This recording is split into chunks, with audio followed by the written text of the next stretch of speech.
जय हिंद, जय भारत। कर्मचारी, पेंशनर्स और फैमिली पेंशनर्स की वेलफेयर से जुड़ी जानकारियों के साथ मैं रीना सुथार आप सभी का स्वागत करती हूँ। हमेशा की तरह आज के इस वीडियो की शुरुआत भी उन टॉपिक के साथ होगी जिसकी जानकारी लेकर आज के इस वीडियो में आई हूँ।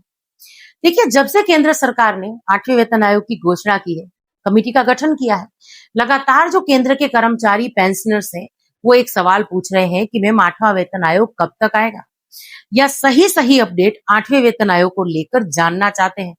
अब तक हमने बात की 8वें वेतन आयोग की कमेटी को सौंपे गए मेमोरेंडम के बारे में, नापन के बारे में, जिसमें फिटमेंट फैक्टर हो, फैमिली यूनिट में बढ़ोतरी हो, पेंशनर्स कर्मचारी को अंतरिम राहत हो, इससे जुड़े हुए बहुत सारे मुद्दे जो है वो शामिल थे। तो इसके बारे में तो हमने बात की और अब फाइनली 15 जून की वो डेडलाइन भी खत्म हो चुकी है जो मिली थी 8वें वेतन आयोग की कमेटी के माध्यम से, जहां कर्मचारी और पेंशनर्स के साथ साथ कर्मचारी यूनियंस जो है या पेंशनर्स के जो यूनियंस है उनको अपने मेमोरेंडम 8वें वेतन आयोग की कमेटी को सौंपने थे। लेकिन अब आगे क्या, 8वें वेतन आयोग के तहत क्या अपडेट है, अगर इसकी बात करूं तो आज के इस वीडियो में इसकी जानकारी शेयर करूंगी। आने वाले कुछ ही दिनों में 8वें वेतन आयोग के तहत एक बहुत बड़ी मीटिंग होने जा रही है जिसकी जानकारी आज के इस वीडियो के माध्यम से मिलने वाली है।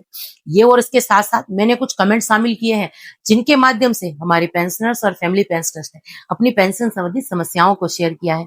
तो चलिए इसी जानकारी के लिए आज के इस वीडियो में आगे बढ़ते हुए आप सभी से निवेदन है कि वीडियो में अंत तक बने रहिएगा। इस चैनल के माध्यम से दी गई जानकारी अगर आप सभी लोगों के लिए यूजफुल रह रही है तो लाइक और शेयर कर दीजिएगा। इस वीडियो को हाइप करके हर एक कर्मचारी पेंशनर्स तक पहुंचाइएगा। आप चाहें तो चैनल को ज्वाइन कर सकते हैं, लेकिन अगर सब्सक्राइब नहीं किया है जल्दी से पहले चैनल को सब्सक्राइब कर लीजिए, नोटिफिकेशन ऑन करिए, फिर वीडियो को देखना कंटिन्यू करिए। इसी के साथ आज के इस वीडियो की शुरुआत कुछ कमेंट्स के साथ करूंगी।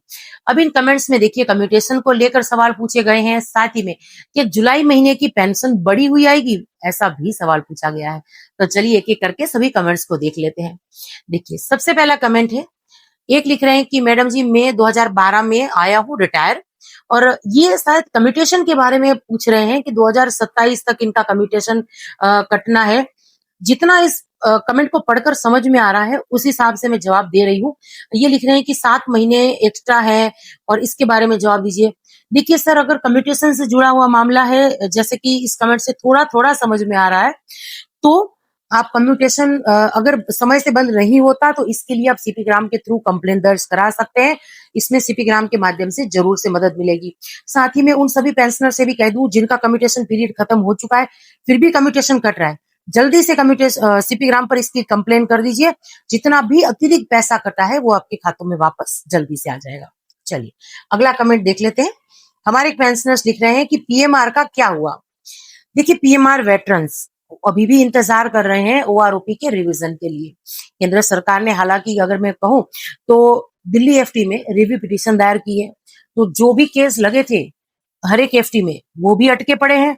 साथ ही में जिनका डिसीजन आ गया था, जजमेंट जिनके हक में आ गया था, उनके भी पीपीओ अभी तक नहीं बने हैं इसी एक रिव्यू पिटीशन की वजह से। तो थोड़ा सा इंतजार कर लीजिए, ये जुलाई महीने में इसकी डेट है, एफटी में सुनवाई इसकी होनी है।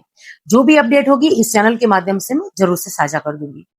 चलिए अगला कमेंट है, एक लिख रहे हैं कि जैन मैम, मेरा बेटी का डिसेबल में पीपीओ में नाम ऐड करवाना है, लेकिन जो आर्मी मेडिकल से कोई भी सर्टिफिकेट नहीं है, लेकिन यूडीआईडी कार्ड सिविल में जो बनवाया था, यानी सर्टिफिकेट सिविल में बनवाया है, तो अभी मेडिकल फैसिलिटी या डिसेबल हैंडीकैप कॉलम में कैसे ऐड होगा।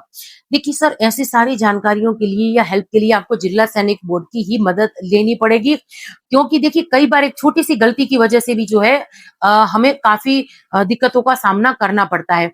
तो मैं आपको सजेस्ट यही करूंगी कि सारे डॉक्यूमेंट्स लेके आप जिला सैनिक बोर्ड जाइए ताकि वो सही तरीके से आपकी मदद कर पाए। चलिए अगला कमेंट है, एक लिख रहे हैं कि नमस्कार मैम, सोशल मीडिया में आजकल एक जानकारी आ रही है कि जुलाई महीने की पेंशन जो है वो बढ़ी हुई आएगी, क्या ये बात सही है। देखिए कई बार सोशल मीडिया में बहुत सारी जानकारियां शेयर होती हैं और हमारे जो पेंशनर्स, फैमिली पेंशनर्स का ये विश्वास ही है कि वो कमेंट्स के माध्यम से हमसे ये कंफर्म करते हैं कि मैम फलाना जानकारी जो हम सुन रहे हैं, या पेंशन बढ़ोतरी की हो, सैलरी बढ़ोतरी की हो, महंगाई भत्तों में बढ़ोतरी की हो, ये सारी जो जानकारी है वो सही है या नहीं है। तो चलिए इसका भी जवाब देती चलो। जुलाई महीने से हमारी पेंशन में बढ़ोतरी होगी, ये कंफर्म है। 2 या ज्यादा इस बार 3% की बढ़ोतरी जो है वो मानी जा रही है। कई सारी रिपोर्ट्स में कहा गया है, एक्सपर्ट्स भी ये कह रहे हैं कि जुलाई महीने में महंगाई भत्ता जो है 3% तक बढ़ सकता है। एआईसीपीआई के आंकड़े जो हैं वो भी यही दर्शा रहे हैं। समय समय पर हर महीने के अंत में जो ये आंकड़े आते हैं महंगाई भत्तों के, वो हम शेयर करते हैं। इसके साथ साथ ये भी शेयर कर रहे हैं कि देखिए हाल फिलहाल महंगाई भत्तों में कितनी बढ़ोतरी हुई है। तो महंगाई भत्तों का आंकड़ा जो अभी 4 महीनों की बढ़ोतरी के साथ ही 62% से ऊपर पहुंच चुका है, और अभी 2 महीनों के एआईसीपीआई के आंकड़े आने बाकी हैं। वो जब आ जाएंगे तो इसमें अच्छी खासी बढ़ोतरी करेंगे। यानी इस बार जुलाई महीने से 3% की बढ़ोतरी जो है वो मानी जा रही है। इसीलिए सोशल मीडिया में आप ये खबर देख रहे हैं कि जुलाई महीने की पेंशन जो है उसमें बढ़ोतरी होगी। लेकिन हो सकता है कि कुछ चैनल थंबनेल वगैरह में ये भी लिख रहे हो या ये भी बता रहे हो कि जुलाई महीने से पेंशन में बढ़ोतरी होगी। तो इसका मतलब ये नहीं है कि जुलाई महीने की पेंशन बढ़ी हुई आएगी। लेकिन फिर जो भी बढ़ोतरी जुलाई महीने से हो रही है ये 3% महंगाई भत्तों की, उसका जो एरियर वगैरह है वो अक्टूबर में उसका भुगतान होगा। जैसे हर साल 2 बार हमारी महंगाई भत्तों में बढ़ोतरी होती है, उस हिसाब से इसकी बात यहाँ पर की जा रही है। तो ये तो कंफर्म है कि जुलाई महीने की पेंशन बढ़ेगी, लेकिन जुलाई महीने में ये खातों में नहीं आएगी। ये बढ़ी हुई पेंशन एरियर के रूप में अक्टूबर महीने तक हमारे खातों में आएगी। चलिए इसी के साथ वीडियो में आगे बढ़ते हुए कुछ बैठक की बात करते हैं। देखिए 8वें वेतन आयोग की अगर बात करें तो स्थिति, बैठकें और पटवित्तीय प्रभाव का ये विश्लेषण है। केंद्रीय कर्मचारियों और पेंशनर्स के लिए एक विस्तृत रिपोर्ट देखते चले। अभी तक आपने हमारे देश के बहुत सारे राज्यों में मीटिंग्स की बात सुनी है। अब आने वाले दिनों में ये मीटिंग कहाँ होने जा रही है, क्योंकि देखिए 15 जून की जो डेडलाइन दी थी वो खत्म हो चुकी है। अब ऐसे में जो कमिटी है वो भी अपनी सिफारिशें तैयार करने का कामकाज जो है वो और तेजी से करेगी। अब मुझे नहीं लगता कि कोई अगली डेडलाइन इसको लेकर मिलने वाली है। अगर मिलने वाली होती तो हर बार की तरह इस 15 जून से पहले ही 8वें वेतन आयोग की कमेटी जो है एक नई डेट हमारे साथ शेयर कर सकती थी, पर ऐसा नहीं हुआ है। अब कोई भी नई तारीख हमारे सामने नहीं आई है। तो अब ये मानकर चल सकते हैं कि वेतन आयोग की जो कमेटी है वो अपने कामकाज में तेजी दिखा सकती है। देखिए कार्यकारी सारांश देख लीजिए, 3 प्रमुख अपडेट क्या है, आगामी बैठक क्या है, ये मैं 8वें वेतन आयोग की लेटेस्ट अपडेट शेयर कर रही हूँ। आगामी बैठकें कहाँ होने जा रही है?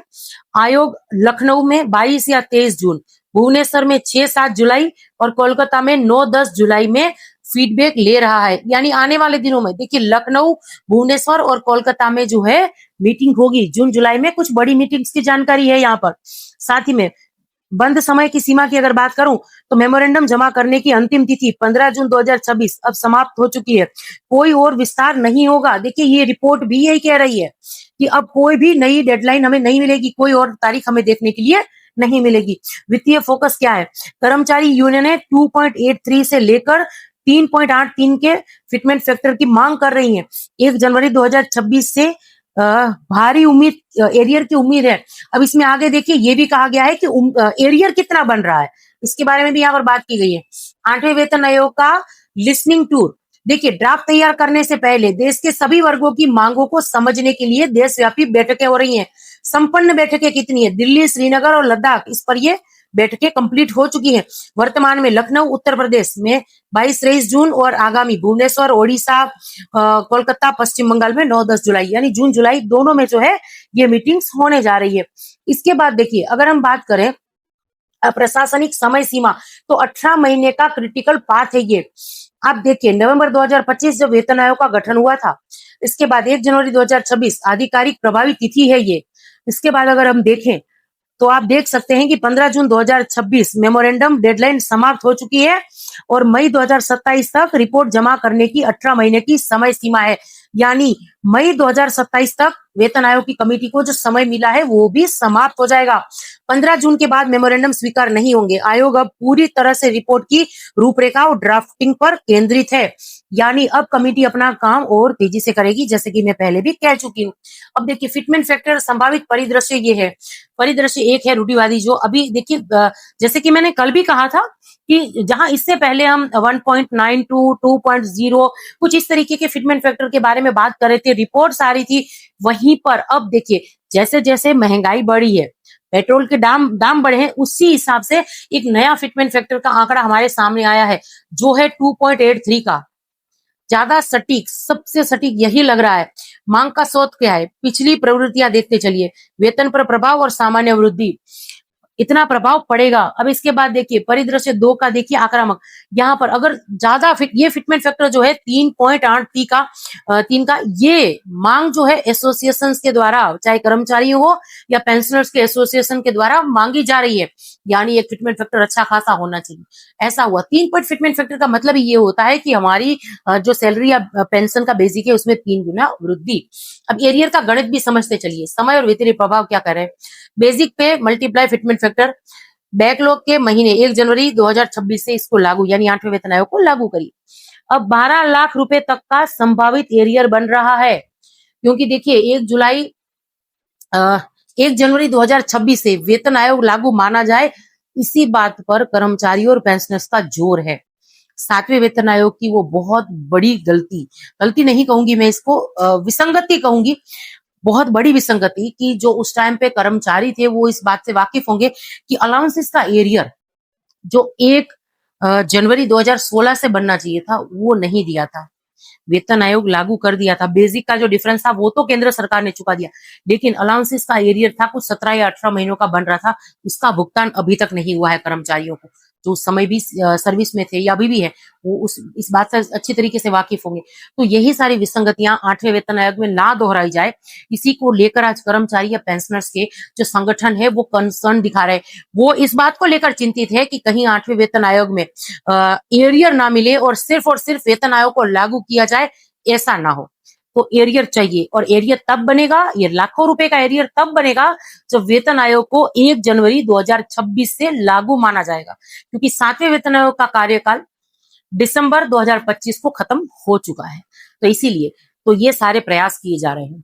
तो आज के इस वीडियो में हमने कुछ अपडेट देखी आने वाले दिनों की मीटिंग्स वगैरह की, और साथ ही में हमने कुछ कमेंट्स के बारे में बात की। तब ये सारी जानकारी आप सब लोगों को कैसी लगी, कमेंट्स के माध्यम से जरूर से शेयर करिएगा। इसी के साथ आज के इस वीडियो से विदा लेती हूँ। जय हिंद।